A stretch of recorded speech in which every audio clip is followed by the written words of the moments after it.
Nosso tema hoje é política, só que a gente vai adentrar a filosofia da história e vai tentar perceber como os gregos, isto é, os atenienses, Atenas, concebe a noção de política. Para a gente ter claro isso, vamos dar uma olhada aqui, né? Tá a Acrópole, o Parthenon, a Ágora, a praça pública, e a gente vai fazer mais ou menos o seguinte: qual é a finalidade da vida política? Olha, a finalidade da vida política é a justiça da comunidade. Espera um pouquinho, professor.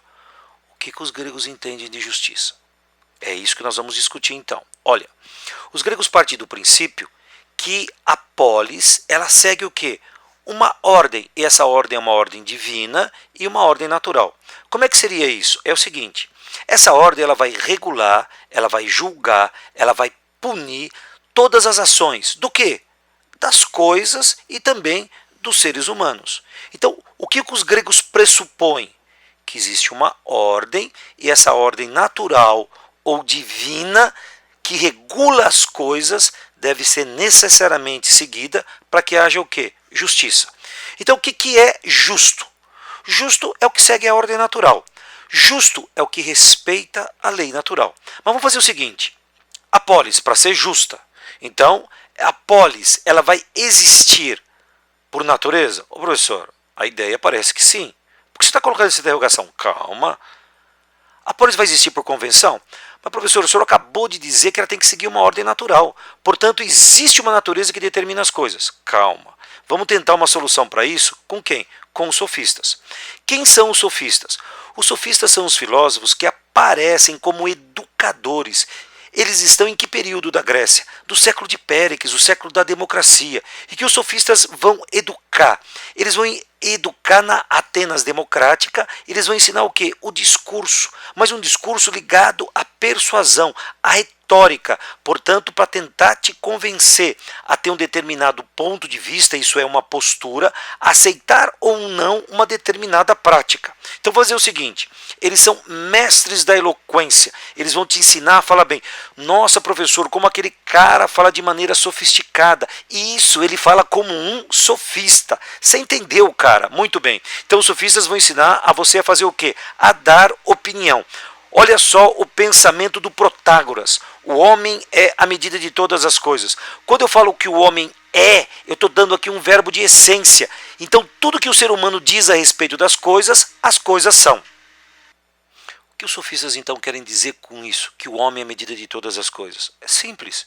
Que quem cria as regras de convivência somos nós mesmos. A partir do quê? Da nossa vivência, da nossa medida. Então, portanto, as leis não passam do quê? De convenção, criada por nós mesmos. Então, o que eles entendem como justiça?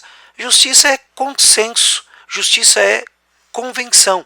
Então, portanto, a política para os sofistas, ela vai criar e vai preservar o quê? O consenso. Mas, professor, como é que acontece a mudança? Olha, a mudança acontece quando mudam as circunstâncias. Mudaram as circunstâncias, o que eu vou fazer? Em assembleia, vou discutir essa nova realidade e vou propor novas leis para criar o quê? Um outro consenso. Através, então, do debate, através do voto, da vontade da maioria, que é obtida pelo voto, eu tenho que é concórdia. Então, a justiça para os sofistas é entendida como consenso, é entendida como convenção, é entendida como concórdia. Platão vai discordar dos sofistas. Ele vai chamar os sofistas de mestre da oratória e da persuasão. Aquele cara que se vende por qualquer tostão para te ensinar a defender qualquer opinião. Portanto, que não necessariamente vai estar buscando a verdade. E que o Platão vai dizer? A gente não pode esquecer, né? O Platão é racionalista, ele é inatista. O que significa isso? Que as ideias são inatas, que elas já estão em nós. Então, portanto, a ideia de reminiscência. Lembra o que é reminiscência? Aprender é relembrar a verdade que já existe em nós. E o Platão também é dualista. Você não esqueceu, né? O mundo das sombras e o mundo das ideias. Então vou fazer mais ou menos o seguinte dado. Como é que o Platão vai ver o conceito de justiça? Lembra que é isso que a gente está discutindo. Ele vai dizer o seguinte, que os seres humanos, eles são diferentes por natureza. Como assim?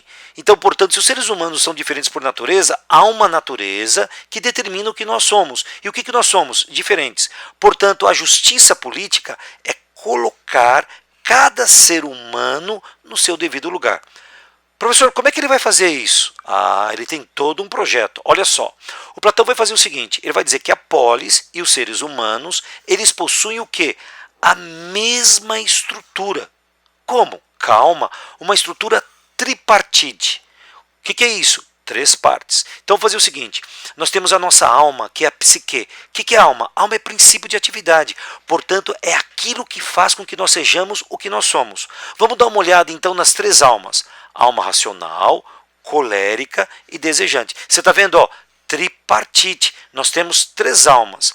A alma racional ela é responsável pelo conhecimento. Onde é que ela se encontra? Aqui na cabeça. A colérica ela é responsável pela proteção da vida. Onde ela se dá? Aqui no peito. E a desejante, que ela é responsável pela satisfação dos apetites do corpo. Ela está onde? Aqui no baixo ventre. Então vocês estão percebendo que nós temos 3 princípios de atividade. Então a alma é tripartite. E lembre-se, a polis está ligada aos seres humanos. Como? Calma.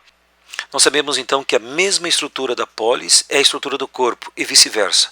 Então, os gregos pensam a justiça via Platão, que cada ser humano tem um lugar natural. Como é que eu faço então para encontrar o meu? Olha, pela educação. Então Platão faz o seguinte, ele pega e leva todos os cidadãos para onde? Para a escola. Aos 20 anos, ele faz o quê? Um teste. Se você não passou no teste, a sua alma é de bronze. Professor, então eu tenho uma alma o quê? Desejante. Então, portanto, você vai ser membro do quê? Da classe econômica. O que você vai fazer? Garantir a sobrevivência material da polis. Se você passou no teste, você segue estudando, ok? E se aos 30 anos você vai ter o quê? Outro teste. Se não passou no teste, portanto, a tua alma é alma de prata, a tua alma é colérica. O que você vai fazer na polis? Você vai ser a classe militar. Portanto, você vai trabalhar com o quê? Com a defesa da polis.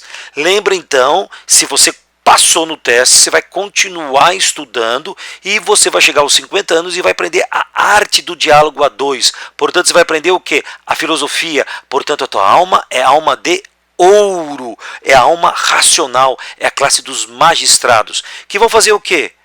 Vão dirigir a polis. Portanto, o governo da polis vai estar na mão de quem? Da alma racional, que é o quê? O sábio. Então, portanto, justiça para Platão é a hierarquia das almas. Você viu aqui. Portanto, a superior, a racional, dominando as outras duas, que são as inferiores, que é a colérica e a desejante. Portanto, o que é justiça na polis? Justiça é o domínio da racional sobre a colérica e a desejante. Portanto, Platão vai defender que forma de poder? Do sábio governando. O que é sábio em grego? Sófos. Então ele vai defender a sofocracia, que é o governo do sábio, do filósofo. Então está claro a sofocracia de Platão, né? O sábio deve governar. Por quê? O sábio conhece o bem. Ao conhecer o bem, o que ele vai fazer? Vai praticar. Vocês estão percebendo que entre os gregos não há uma separação entre ética e política. Agora, olha só a influência platônica. Tem gente que está me assistindo agora que defende essa ideia com unhas e dentes. Como assim? Olha, o Platão vai influenciar todo mundo ocidental cristão. Como? Olha a pirâmide. Você está vendo aqui o clero? Olha só que coisa incrível. Que alma é essa? A alma racional. É o clero. O que ele faz? Ele reza. Depois que nós temos os nobres. O que os nobres fazem? Os nobres guerreiam, combatem. Nossa, alma racional, alma o quê? Colérica. E aqui embaixo quem nós temos? Os trabalhadores, os servos, que trabalham, que mantêm a sociedade. Então, portanto, a sofocracia platônica perdurou toda a Idade Média, sendo descrita por quem? Pelo cristianismo, como uma cópia do céu. Então, vocês estão percebendo como o cristianismo vai se apropriar das ideias de Platão.